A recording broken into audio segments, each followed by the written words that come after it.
ዓለም በቃ አይደለም ምድር ያንገፈገፋት ነገር አለ። ከፍጥረት ዓለም ጀምሮ እንስሶች ጠላታሞች ናቸው። በሺህ ዓመቱ መንግስት ግን ያ ጠላትነት ከመካከላቸው ይነሳል። አየሩ ይስተካከላል። ውሃው፣ በሽታ፣ ቫይረሶች ሁሉ የሚጠፉበት ጤና የሚሆንበት ይሆናል ማለት ነው። ስለ ዘመን መደምደሚያ ስንነጋገር ዮሐንስ ራእይ ምዕራፍ 20 ላይ እንደዚህ ይላል። የጥልቁን መክፈቻ ታላቁን ሰንሰለት በእጁ የያዘ መልአክ ከሰማይ ሲወርድ አየሁ። የቀደመው እባብ ዘንዶውን እርሱም ዲያብሎስና ሰይጣን የተባለውን ያዘው፣ 1000 ዓመት አሰረው፣ ወደ ጥልቅም ጣለው። አሕዛብንም ወደፊት እንዳያስት 1000 ዓመት እስኪፈጸም ድረስ በእርሱ ላይ ዘግቶ ማኅተም አደረገበት። ከዚያም በኋላ ለጥቂት ጊዜ ይፈታ ዘንድ ይገባዋል። ዙፋኖችንም አየው፣ በእነርሱም ላይ ለተቀመጡት ዳኝነት ተሰጣቸው። ስለ ኢየሱስም ምስክርና ስለ እግዚአብሔር ቃል ራሶቻቸው የተቆረጡባቸው ሰዎች ነፍሳት እያለ ለአውሬውና ለምስሉ ያልሰገዱትን ምልክቱን በግንባሮቻቸው በእጆቻቸው ላይ ያልተቀበሉትን አየው። ምን ሆኑ ይላል? እነሱ ከክርስቶስ ጋር 1000 ዓመት ኖሩና ነገሱ።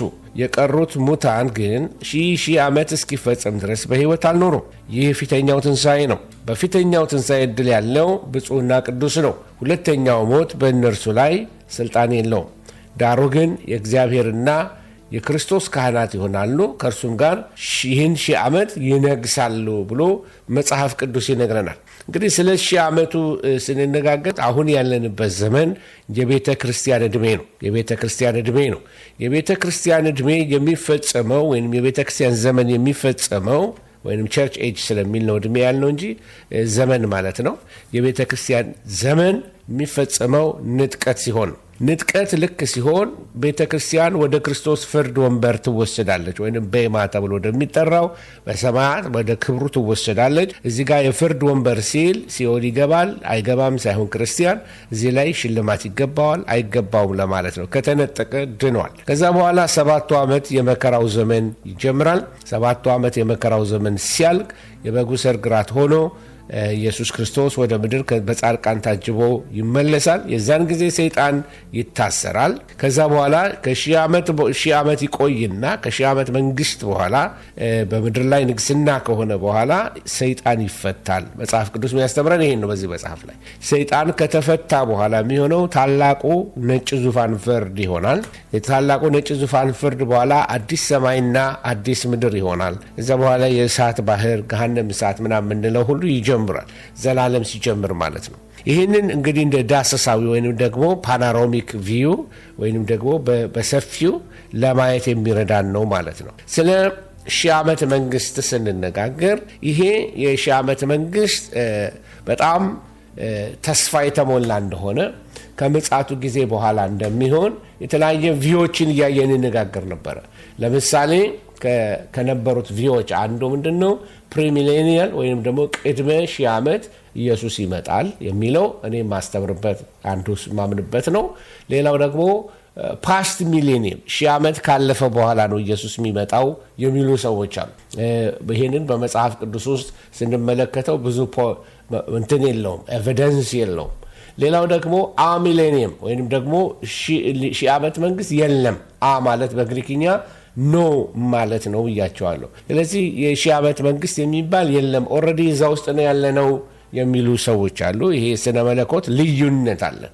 አንዳንድ አስተምህሮቶች ልዩ ናቸው። ሁሉን አውቀን አልጨረስንም። ስለዚህ 1000 ዓመት የለም የሚሉት ይሄን ቻርት ላይ እንደምታዩት ኢየሱስ መጀመሪያ ከመጣ በኋላ እስካሁን ድረስ 1000 ዓመት በቀጥታ አይደለም በመንፈስ ኢየሱስ ነግሷል የሚል አስተምህሮት ነው ያላቸው።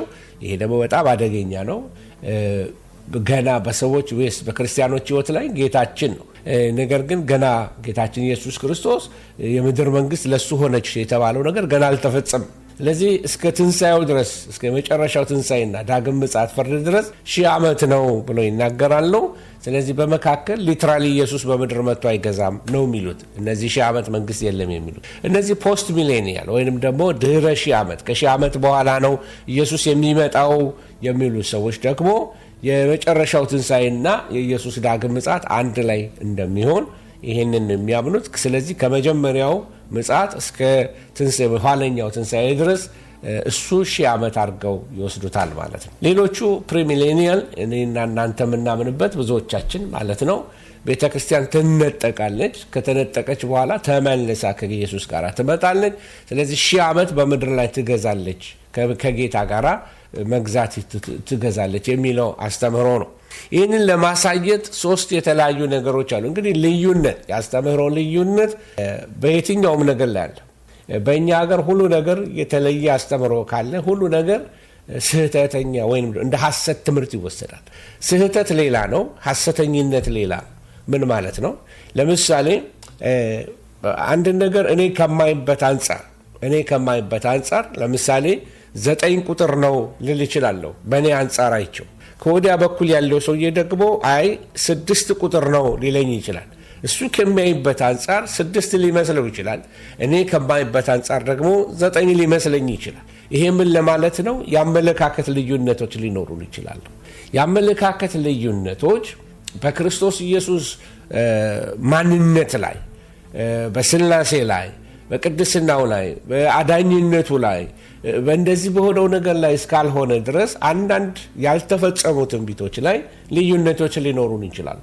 አሁን እንዳልኳችሁ አሚሌኒያል የሆኑ ፕሮፌሰር ነበሩኝ። አሚሌኒያል ማለት 1000 ዓመት የለም የሚሉ ፕሮፌሰር ነበሩኝ። ሌላ ደግሞ በጣም ካልቪኒስት የሆኑ አስተማሪ ነበሩኝ። እኔ ደግሞ ካልቪኒስት አይደለሁም። የአመለካከት ልዩነት አለን። እሳቸው በ1000 ዓመት አለመኖር ያምናሉ። እኔ ደግሞ ፕሪሚሌኒየል የሆነውን ወይም ፕሪሚሌኒየል የሚባል አለ። እሱን በማመን በዛ ነው ያደግኩት። በዛ ነው የምረዳው። መረዳት ያ ነው። እሳቸው ደግሞ የሚያዩት በሌላ አንጻር ነው። ሌሎች ደግሞ ፖስት ሚሌኒየልስ የሚባሉ አሉ።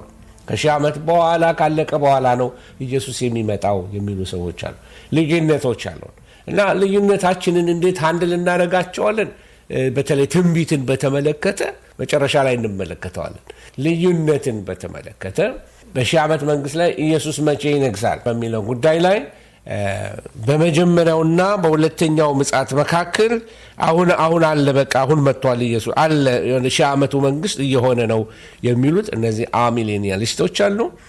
ሌሎች ደግሞ በመንፈስና በዚህ በሌላው ዓለም በቅዱሳን ልብ ውስጥ ኢየሱስ ይነግሳል ነው የሚሉት እነሱ እና ሌላው ደግሞ የቅድመ 1000 ዓመት በሆነ ጊዜ ፕሪሚሌኒየል ዳግም ከመጣ በኋላ ነው ኢየሱስ የሚነግሰው፣ አሁን አይደለም፣ ትንቢታዊ ነው የምንለዋለን። እኔ እስካሁን ስንማር የነበረው እሱን ነው። ኢየሱስ በአካል ሆኖ ዓለምን ይገዛል ብለን ነው የምናምነው።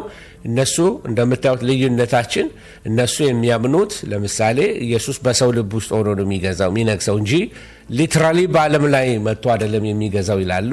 ፖስት ሚሌኒየምስ ደግሞ ልክ እንደ እንትኖቹ እንደ መጀመሪያዎቹ እንደ አሚሌኒያሊስቶች በመጀመሪያውና በሁለተኛው ምጽአት መካከል አሁን እየገዛ ነው ያለው ወይም መጥቷል፣ ነግሷል ይላሉ። ይህም መንፈሳዊ ንግስናን ነው የሚያሳየው። ስለዚህ በቤተ ክርስቲያን በኩል በወንጌል ዓለምን አሸንፎ እየነገሰ ነው ኢየሱስ የሚለው አስተምህሮ ከአሚሌኒየም ጋር በጣም ይመሳሰላል። እኛ መካከል ላይ ያለነውን ዳግም ከመጣ በኋላ ኢየሱስ ወዲያውኑ ይነግሳል፣ በአካል ነው ኢየሱስ የሚነግሰው እያለ ነው የምናስተምረው።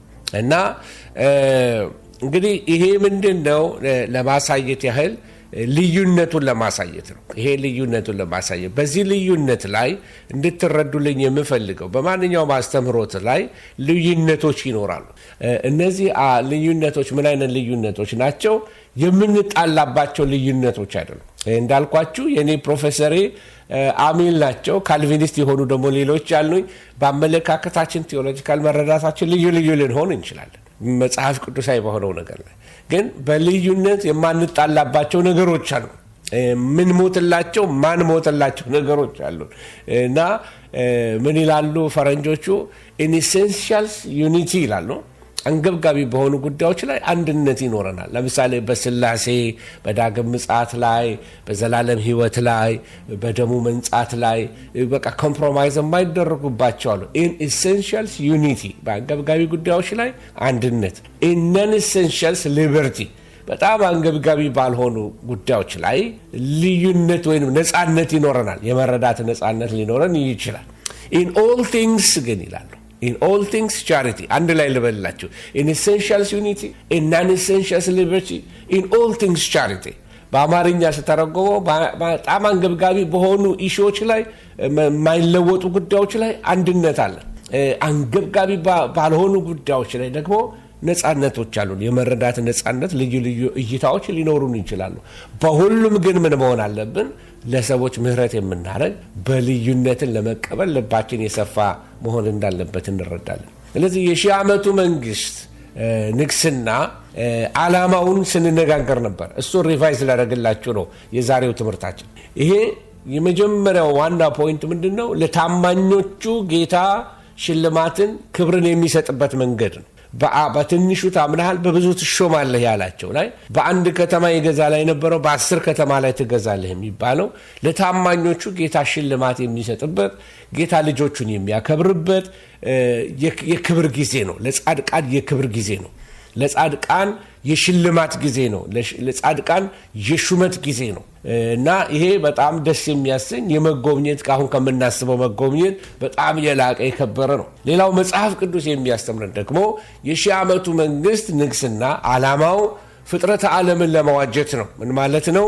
ፍጥረት አሁን በምጣር ውስጥ ነው ያለው። የእግዚአብሔር ልጆች መገለጥን የሚጠባበቅበት ጊዜ ነው ያለው። ስለዚህ ፍጥረት ዓለም መዋጀት አለበት። እርግማን የሞላው በእርግማን ብዙ ነውጦች አሉ። ዓለም በቃ አይደለም ምድር ያንገፈገፋት ነገር አለ። ከፍጥረት ዓለም ጀምሮ እንስሶች ጠላታሞች ናቸው። በሺህ ዓመቱ መንግስት ግን ያ ጠላትነት ከመካከላቸው ይነሳል። አየሩ ይስተካከላል። ውሃው፣ በሽታ፣ ቫይረሶች ሁሉ የሚጠፉበት ጤና የሚሆንበት ይሆናል ማለት ነው። ስለዚህ ሌላው ደግሞ የመጽሐፍ ቅዱስ ኪዳናቶች አሉ። መጽሐፍ ቅዱስ የሰጣቸው ኪዳናቶች አሉ። ለአብርሃም የተገባለት ኪዳን አለ። ለዳዊት የተገባለት ኪዳናቶች አሉ። ሌሎች ኪዳናቶች አሉ። ቢያንስ 7 ኪዳናቶች አሉ። ጠቅለል ካደረግናቸው ትንሽ ሊሆኑ ይችላሉ። ግን እነዚህ የመጽሐፍ ቅዱስ ኪዳናት በሙሉ ፍጻሜ የሚያገኙት በሺህ ዓመቱ መንግስት ነው። ለአብርሃም የተገቡለት ኪዳናቶች ያልተፈጸሙ አሉ። የሚፈጸሙት በሺህ ዓመት መንግስት ላይ ይሆናል ማለት ነው። ስለዚህ ለታማኞች እግዚአብሔር ሽልማትና ክብርን ይሰጣል ስንል ምን ማለት ነው? ምድርን እንዲገዙ ያደርጋቸዋል። ከቅዱሳኑ ጋር እንደሚገዛ ዳንኤል ምዕራፍ 7 ቁጥር 18 ላይ የተናገረውን ማስታወስ እንችላለን። ስለዚህ በዓለምና በመላእክት ላይ እንዲፈርዱ ያደርጋቸዋል። ቅዱሳንን በህዝቦች ላይ ገዢ ይሆናሉ። በከተሞች ላይ ገዢ ይሆናሉ። በምድር ላይ አለቆች የሚሆኑት በዛ ጊዜ ወይም መሪዎች የሚሆኑት ጻድቃን ቅዱሳን ይሆናሉ ማለት ነው። ስለዚህ ለሺህ ዓመት ከክርስቶስ ጋር መንገስ ማለት ሹመት፣ ከፍታን፣ ክብርን የሚያሳይ ነው። እንዴት ያከብረናል? ምናልባት እኛ ከምናስበው በላይ በተለየ መንገድ ለተዋጁት ጌታ ክብርን አዘጋጅቷል። ቅድም እንዳልኳችሁ አንዱ ጌታ ወደ ምድር የሚመጣበት ዓላማ አሁን ያልኩትን ለማሳየት ያህል ለታማኞች ሽልማትን ክብርን ለመስጠት ነው ብያችኋለሁ። ሌላው ደግሞ ላሳያችሁ የምፈልገው ፍጥረተ ዓለምን ለመዋጀት። ፍጥረተ ዓለም ይዋጃል። መጽሐፍ ቅዱስ እንደዚህ ይላል፣ አንብላችሁ። ተኩላ ከበግ ጠቦት ጋራ ይቀመጣል። ኦኬ፣ ምን ያሳያችኋል? ሁለቱ ተፈጥሯቸው ልዩ ልዩ ነው። ተኩላ ሌላ ነው። በኖርማሉ አሁን ባለው ዓለም ላይ ከሄድን ተኩላና በግ የሚበላሉ ናቸው። ነገር ግን ፍጥረተ ዓለም ሲዋጅ በክርስቶስ ኢየሱስ ዳግም ምጽአት ሺህ ዓመቱ መንግስት ሲሆን ተኩላ ከበግ ጠቦት ጋር ይቀመጣል። ልዩነታቸው ይጠፋል። አራዊትነታቸው ይጠፋል። ነብርም ከፍየል ጠቦት ጋር ይተኛል። ነብር የፍየል ጠቦት አገኘ ማለት አሁን ታሪኩ ሌላ ነው።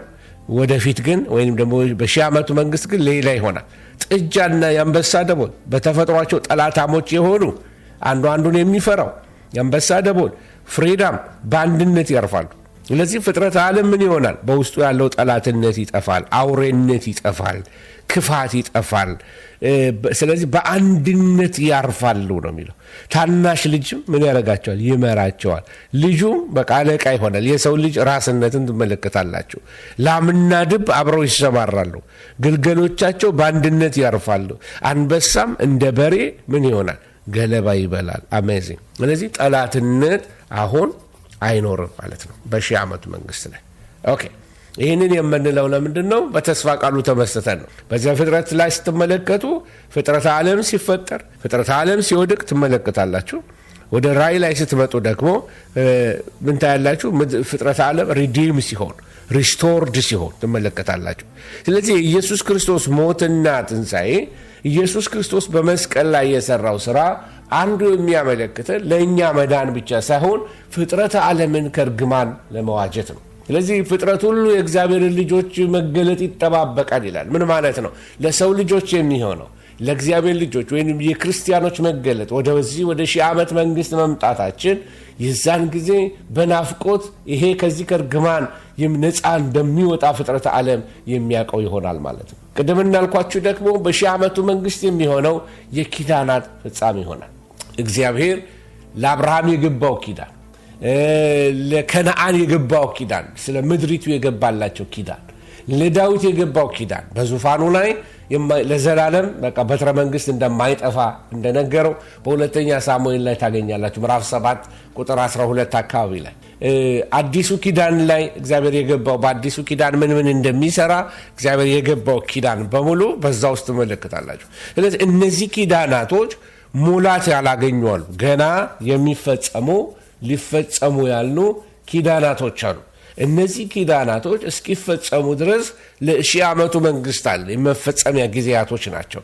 የኪዳናት ፍጻሜ ይሆናል። ለምን? እግዚአብሔር በቃሎቹ የታመነ ነው ይለናል መጽሐፍ ቅዱስ። ታስታውሳላችሁ ለአብርሃም እግዚአብሔር የገባለት ኪዳን ኢቭን ምድሪቱ ከግብፅ ወንዝ ጀምሮ ነው የሚለው። ከግብፅ ወንዝ ጀምሮ ሲል አሁን ብንወድም ባንወድም የአባይ ወንዝ ሄዶ ግብፅ ገብቶ በጣኔዎስ ወይንም ደግሞ ወደ ግብፅ ከገባ በኋላ ካለው መስመር ጀምሮ ወይንም ደግሞ ግብፅ በአይሮፕላን አልፋችሁ ካያችሁት በስተግራ በኩል እንዳለ በረሃ ነው። ከአባይ በስተቀኝ ያለው ደግሞ በጣም ለምለም ነው። ይሄ ለምለሙን ፓርት ጨምሮ የሲናን በረሃ ጆርዳንን ጨምሮ የሳውዲን ግማሽ ወስዶ የኢራቅን ግማሽ ወስዶ የሶሪያን 2/3 በላይ ወስዶ ሌባኖንን ወስዶ ዌስት ባንክን፣ ጋዛ ስትሪፕን፣ ጆርዳንን እነዚህን አገሮች በሙሉ ጠቅልሎ ድንበርህ ይሄ ነው ብሎ ለአብርሃም እግዚአብሔር ነግሮታል። አሁን ያለችው እስራኤል ማፑ ላይ መታወት በብሉ ናት። እሷንም እሰጥ አገባ አላት በዌስት ባንክና በጋዛ የኛ ነው እያሉ በጣም የሚታገሉት የሁሉ ረብሻ የምትሰሙት በዛ ነው። ነገር ግን እግዚአብሔር ተስፋ የገባላቸው ምድሪቱ ለአብርሃም ሰጥቻለሁ ያለው እግዚአብሔር። ስለዚህ በሺህ ዓመቱ መንግስት ሪስቶር ከሚሆኑት መሬቶች አንዱ ለእስራኤል ከሚሆኑላት ከሚመለስላት ለአብርሃም ኪዳን ሲፈጸም ይሄ እናለ አንደር በእስራኤል ቴሪቶሪ ስር ይሆናል ማለት ነው።